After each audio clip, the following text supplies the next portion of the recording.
Welcome to Legends and Tales. Today we embark on a journey through the corridors of time, guided by the verses of the ancient poet Hesiod. Before we begin our descent into the 5 ages of humanity, take a deep breath and leave the modern world behind. You are about to discover how the world transformed from golden peace to the weight of iron. Welcome to our story.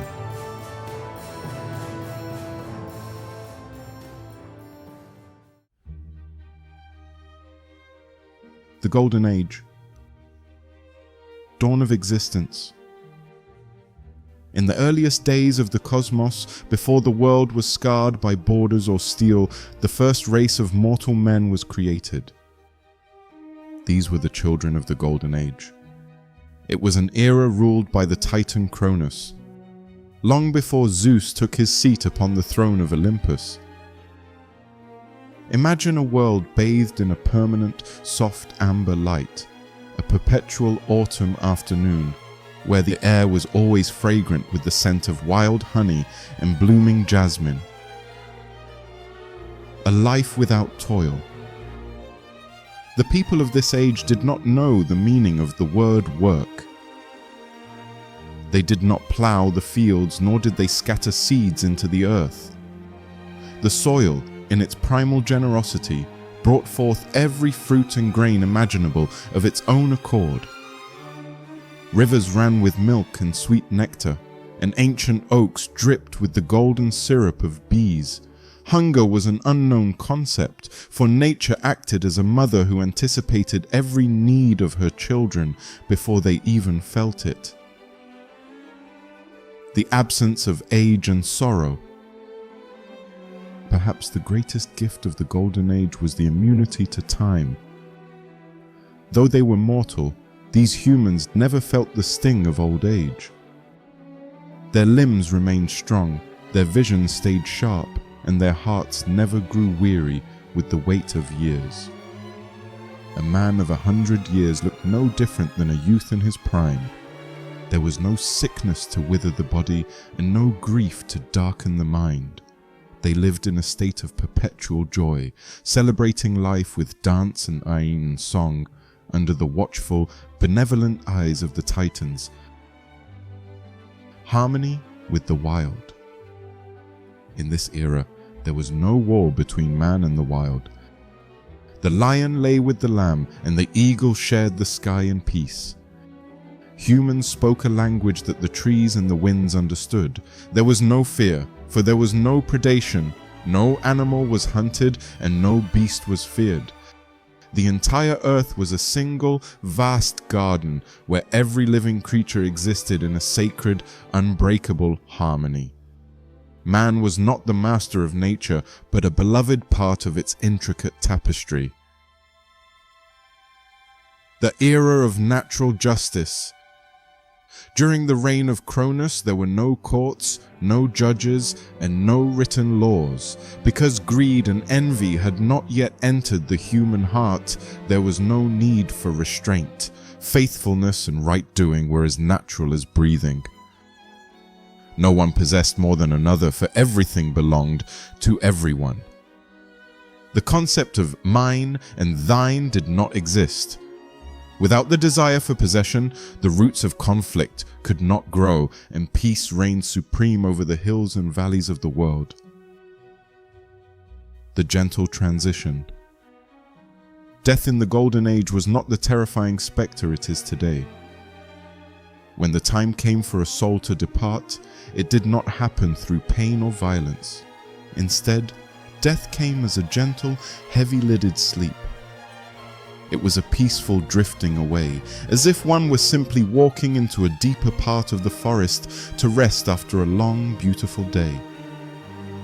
There were no tears shed for the departed, for they knew that life and death were merely different movements in the same divine symphony. The eternal guardians. When the Golden Age finally drew to a close and the earth covered this first generation of men, they did not vanish into the cold darkness of Hades. Instead, by the will of the great gods, they were transformed. They became the holy daemons, invisible spirits that roam the earth to this day. Clothed in mist, they watch over our deeds, acting as the silent guardians of justice and the secret dispensers of wealth. Though the age of gold is gone, its spirit remains, whispering to us from the shadows of ancient groves. The silver age of Hesiod, the changing of the seasons. As the reign of Cronus faded and Zeus took his place upon the throne of Olympus, the eternal spring of the world came to an end.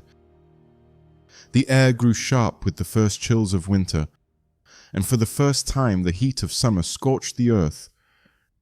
The Silver Age was a time of transition, a world no longer perfect, but still draped in the lingering glow of divinity. Humans now had to seek shelter in caves and thickets to escape the turning winds. The 100-year childhood. The inhabitants of this age were strange and lingering. A child would stay by his mother's side for 100 years, growing slowly in mind and spirit. They remained innocent, playful, and utterly dependent, shielded from the harsh realities of life for a century. In their long youth, they lived in a world of dreams, never knowing the responsibilities of adulthood until they were already nearing the end of their days. The fragility of maturity. When their 100-year childhood finally ended, their time as adults was short and troubled. Having spent so long in the safety of their mother's care, they lacked the wisdom to navigate the world. Their brief maturity was marked by foolishness and distress. They were like giant children in grown bodies, unable to control their impulses or understand the complexities of the new, harsher world around them. The hubris of the Silver Race. Unlike the Golden Race, the people of Silver allowed pride to poison their hearts. They developed a dangerous arrogance toward the divine. They ceased to offer sacrifices on the holy altars and no longer bowed their heads in reverence to the Olympians. They believed that because their youth lasted a century, they were perhaps greater than the gods who governed the lightning and the seas. This was the first appearance of hubris in the human soul. The first sorrows. Violence, previously unknown to man, began to take root. Because they lacked wisdom and self-restraint, the Silver Men began to wrong one another. Disputes arose over the simplest things, and the harmony that once unified all living things began to fray. They suffered from the first stings of regret and the first shadows of anxiety. The world was no longer a sanctuary of peace, but a classroom of painful lessons. The wrath of Zeus. Zeus, the father of gods and men, watched this reckless race with growing anger. He saw their refusal to honor the divine and their inability to live in peace. He could not permit such folly to endure in his new order. With a heavy heart and a strike of his thunderbolt, he decided to sweep them away. He hid them beneath the surface of the earth, ending the era of the silver moon to make way for a world of harder metal. The blessed below. Though they were punished for their arrogance, the Silver Race was not utterly forgotten. When they were covered by the earth, they became the blessed mortals of the underworld. They are secondary to the golden spirits, yet they still hold a place of honor. They dwell in the quiet places beneath the soil where the echoes of their long childhood still linger. They remain a reminder that even in our failings, there is a spark of the divine that can never be fully extinguished. The Bronze Age. Born from the ash. As the silver moon set, a new and terrifying race emerged. Zeus did not fashion them from the earth or gold, but from the sturdy trunks of the Meliae, the ash tree nymphs. They were as hard as the wood they were born from, standing tall with limbs that possessed the strength of titans. They did not know the gentleness of a mother's embrace or the sweetness of the fruit. They were born for the storm and the shield. Hearts of unyielding metal. The hearts of these men were not made of flesh and blood, but of unbending bronze. They were a race of adamant, possessing spirits that craved only the roar of battle. They did not eat the bread of the fields, for their hunger could not be satisfied by the gifts of the earth. Instead, they fed on the adrenaline of conflict and the grim glory of the kill. Mercy was a language they chose not to learn. The world of bronze. In this era, the world turned cold and metallic. Everything they touched, everything they built, was made of bronze. They wore bronze armor to protect their massive frames, lived in houses of forged bronze, and tilled no land, for their tools were weapons of war. The smell of copper and tin hung heavy in the air, replacing the jasmine of the Golden Age. Iron was yet unknown, but their bronze was enough to stain the world red. The silence of the fields. Gone was the harmony between man and beast. The animals fled in terror from the thundering footsteps of the bronze race. The fields, once overflowing with spontaneous abundance, began to grow quiet and barren. These men had no interest in the sacred cycle of growth and harvest. They saw the earth not as a mother to be cherished, but as a stage for their violent dramas. The gods watched from above, seeing their creation spiral into madness. A race without names. Despite their immense strength and their towering monuments of metal, the bronze men left no stories behind. They did not build for posterity, they built for destruction. They did not sing songs of love or wisdom, only chants of war. Because they lacked the soul of the poet and the heart of the farmer, their history was written in blood that the rain would eventually wash away. They were shadows of power, hollow and fierce. The self-inflicted end. Their end did not come from a lightning bolt or a flood, but from their own insatiable fury. They were so consumed by hate and the desire for conquest that they turned their bronze blades upon one another. In a great, nameless cataclysm of violence, they slaughtered themselves until not one was left to stand. They were victims of their own nature. A fire that burned so bright and so hot that it eventually consumed its own fuel. The descent into dark Hades. When they fell, they did not become guardians of the living or blessed spirits of the underworld. Instead, they descended into the lightless, chilly halls of Hades, leaving the bright sun behind forever. No one remembers their names, and no one offers them prayers. They dwell in the damp shadows, forgotten by the gods and the men who came after. Their only legacy is the cold silence of the bronze ruins they left behind. The Age of Heroes. The divine intervention. Seeing the world swallowed by the sunless silence of the Bronze Age, Zeus decided to intervene once more. He did not wish for humanity to end in mindless violence. Thus, he created a fourth generation, a race more just, more noble, and more courageous.